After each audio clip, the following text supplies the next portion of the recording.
दुनिया में सूरज और चांद के बेस पे होने वाले त्योहार देखे होंगे। 12 साल के बृहस्पति पे रोटेशन पे होने वाला एक त्योहार बताइए और उसके ऊपर उसको पॉलिटिकल इवेंट कहने का प्रयास करते हैं। यह दर्शाता है कि भारत की श्रद्धा के केंद्र को भी ये लोग पॉलिटिकल इवेंट ही कहते हैं, क्योंकि ये उस गठबंधन के हिस्से हैं जिसने कॉन्फ्रेंस की थी इरेडिकेशन ऑफ सनातन धर्म, कॉन्फ्रेंस की थी, बयान नहीं दिया था, यानी हिंदू धर्म का समूल नाश। रंग उतर रहा है सौरभ जी आप लोगों का, और झूठ की टोपी पहनाने का काम करते हैं अरविंद केजरीवाल। देखिए, महाराष्ट्र का उदाहरण आज सारी दुनिया के सामने है। चुनाव से पहले पैसे महिलाओं को दिए और अब अखबार में खबर आ रही है कि बैंक अकाउंट से वापस लेने का काम भारतीय जनता पार्टी की महाराष्ट्र सरकार करने वाली है। दूसरी बात, अरविंद केजरीवाल वो हैं जिन्होंने 200 यूनिट बिजली फ्री कही और दी, 400 यूनिट आधी कही और दी, महिलाओं को फ्री बस सफर कहा और दिया, 20,000 लीटर पानी कहा, फ्री दिया, बुजुर्गों को तीर्थ यात्रा हमने कहा कहेंगे देंगे, दी। और इन्होंने कहा था कि 15 लाख रुपए हर आदमी को मिलेंगे, मिले नहीं मिले। इन्होंने बोला था डॉलर के मुकाबले रुपए ऊपर जाएगा, गया नहीं गया। इन्होंने कहा था कि 2 करोड़ युवाओं को नौकरी हर साल मिलेगी, कहीं नहीं दी। इन्होंने कहा था कि पेट्रोल डीजल जो है 30 रुपए लीटर मिलेगा, हुआ नहीं हुआ। इन्होंने कहा था कि मिडिल क्लास का इनकम टैक्स माफ कर दिया जाएगा, किया नहीं किया। इन्होंने तो कुछ भी नहीं किया, इन्होंने तो कोई एक काम नहीं किया जो इन्होंने बात कही थी। और रही बात काम की, ईमानदारी की, इनके 1 दर्जन मुख्यमंत्री दिल्ली के अंदर रोज सभा करके कह रहे हैं कि हमारे यहां डबल इंजन की सरकार है, दिल्ली में डबल इंजन की सरकार चलाएंगे। मैं सुधांशु जी से जानना चाहता हूं, और बहुत सीरियस मामला है। 2013 में महाकुंभ के अंदर रेलवे स्टेशन पे स्टैम्पेड से 13 लोगों की जान गई थी। 2 हफ्ते तक टीवी पे वहां की राज्य सरकार से सब लोग और भारतीय जनता पार्टी के लोग जवाब मांग रहे थे कि भाई ये 13 लोगों की मृत्यु कैसे हो गई। कल जहां पे आपकी डबल इंजन की सरकार है, वहां पे कहा जा रहा है आधिकारिक तौर पे 30 लोग मरे हैं, मेरी जानकारी है कम से कम 100 लोग मरे हैं। और कल पूरे दिन ये तक लोगों को नहीं बताया गया कि कितने लोगों की मृत्यु हुई है। दूसरी बात, आपने सब जगह ढोल बजा बजा के गरीब लोगों को कुंभ में बुलाया कि आप आइए, आपके लिए हमने सारे इंतजाम कर रखे हैं। आपको मालूम था वहां पे करोड़ों लोग आएंगे, आपको यह भी मालूम था कि मौनी अमावस्या के दिन सब लोग चाहेंगे कि वहां पे महाकुंभ के अंदर जो है डुबकी लगाई जाए, आपके प्रशासन को मालूम था। उसके बावजूद बड़े बड़े उद्योगपति, करोड़पति, आप लोगों ने फैशन बना दिया है, चाहे राम मंदिर हो चाहे महाकुंभ हो, करोड़पति उद्योगपतियों को आप वीआईपी बना के लाते हैं, आपकी सरकारें उनकी चाटुकारिता करती हैं। उसके कारण पिछले 1 हफ्ते से टीवी पे आ रहा है कि इन वीआईपीज की वजह से जो आम आदमी है, जो 1 हफ्ते की छुट्टी लेके महाकुंभ देखने गया, जो 1 साल की अपनी सारी की सारी सेविंग्स खर्च करके महाकुंभ गया, जो छोटे छोटे बच्चों को, अपनी बूढ़ी मां को महाकुंभ दिखाने ले गया, सर पे पोटली रख के 20-20 किलोमीटर पैदल चल के महाकुंभ में पहुंचा, वो सारे के सारे लोग जो है कॉकरोच की भांति, बेचारे कीड़े मकोड़ों की भांति आप लोगों ने वहां पे साइड में कर दिए और बड़े बड़े उद्योगपतियों को आपने वीआईपी बना के जो है महाकुंभ का दर्शन कराया, जिसकी वजह से वहां पे 100 से ज्यादा, मेरी जानकारी है 100 से ज्यादा लोगों की मृत्यु हुई। और आप इतने निर्दयी है आपकी सरकार कि आपने उनकी लाशों तक को नहीं रखा, उनके रिलेटिव्स को कह दिया कि आप खुद ही लाश ले जाइए ताकि आपको सरकार को उन आंकड़ों को छुपाने का मौका मिले।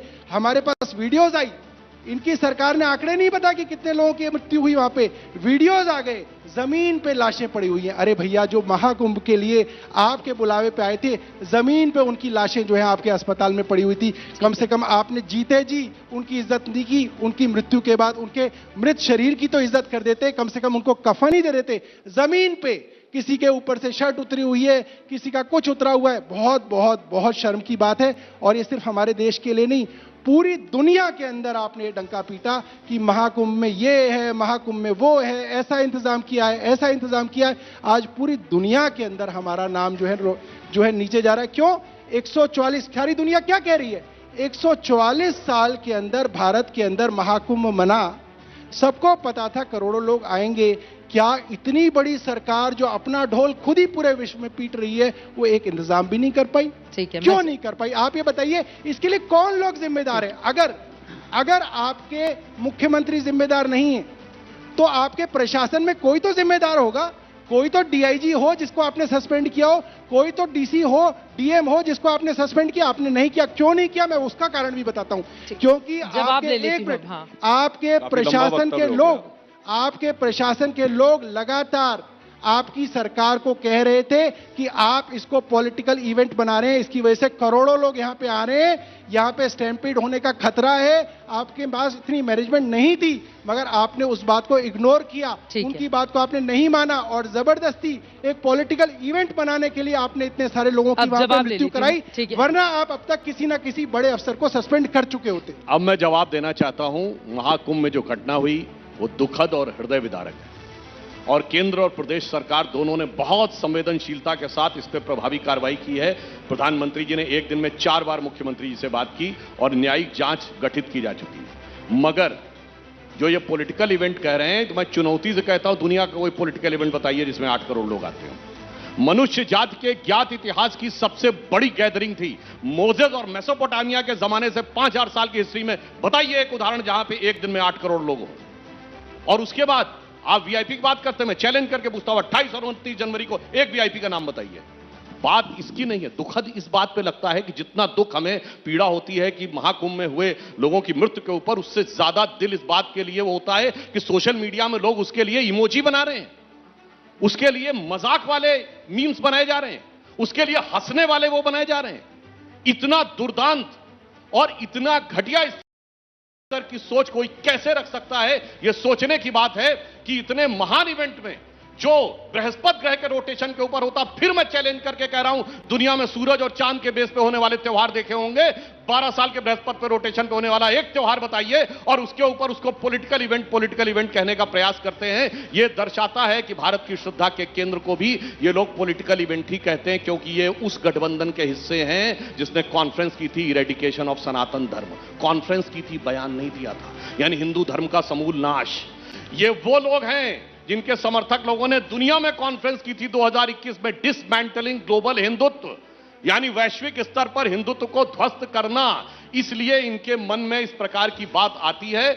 हम बिल्कुल ईमानदारी से यह बात कहना चाहते हैं कि जो बात योगी जी ने कही कि कुंभ में डुबकी लगा के दिखाइए, तो आप डुबकी लगा के दिखा पाएंगे यमुना में? नहीं दिखा सकते। जहां की वो घटना थी उस विषय के ऊपर हम पूरी संवेदनशीलता से कहते हैं। पर एक और बात मैं कहना चाहता हूं, दुखद घटना थी पर यह भी याद दिलाना चाहता हूं, 2015 में हज में भगदड़ हुई थी, 2000 से अधिक लोग मारे गए थे। मैं चुनौती से कहता हूं, एक व्यक्ति का बयान दिखाई जिसने इमोजी बनाई हो, एक व्यक्ति का बयान दिखाइएगा जिसने इस बात को लेकर आलोचना की हो। आलोचना करना आपका अधिकार है, मगर मजाक बनाया हो तो बताइएगा।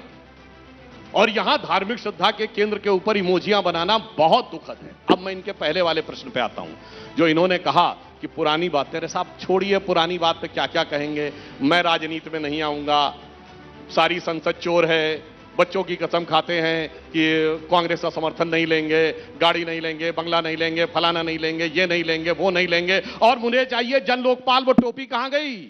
टोपी जनता को पहना दी। कहते दिल्ली में तो पूरी सरकार नहीं है तो लोकपाल नहीं है, पंजाब में तो पूरी सरकार है, वो लोकपाल कहां है? और इनकी पार्टी में एक लोकपाल थे एडमिरल रामदास, वो कहां चले गए? उनको भी फेंका दिया। मुझे लगता है इससे ज्यादा बदलता हुआ चरित्र जो चीफ मिनिस्टर ये कहते थे कि मैं सिक्योरिटी नहीं लूंगा, वो भारत के इकलौते चीफ मिनिस्टर हैं जिन्हें 2 राज्यों की Z+ सिक्योरिटी चाहिए। ये भारत के इकलौते सीएम है कि अपने राज्य की Z+ सिक्योरिटी के अलावा एक और राज्य की Z+ सिक्योरिटी चाहिए, यानी Z++ सिक्योरिटी चाहिए। मुझे लगता है ये मासूम चेहरा बनाकर और लोकपाल की टोपी रख के जब आए थे तो लोगों को लगा था कि शायद कुछ नया करेंगे, मगर उसके बाद इन्होंने इतना रायता फैलाया है कि आज दिल्ली की जनता के मुंह से जानते क्या निकल रहा है? इनकी 10 साल पहले की फितरत और आज की सूरत देखकर कि बड़े मासूम लगते थे मेरे सनम, क्या से क्या हो गए देखते देखते। जिन्हें पत्थर से हमने बनाया सनम, वो खुदा हो गए देखते देखते।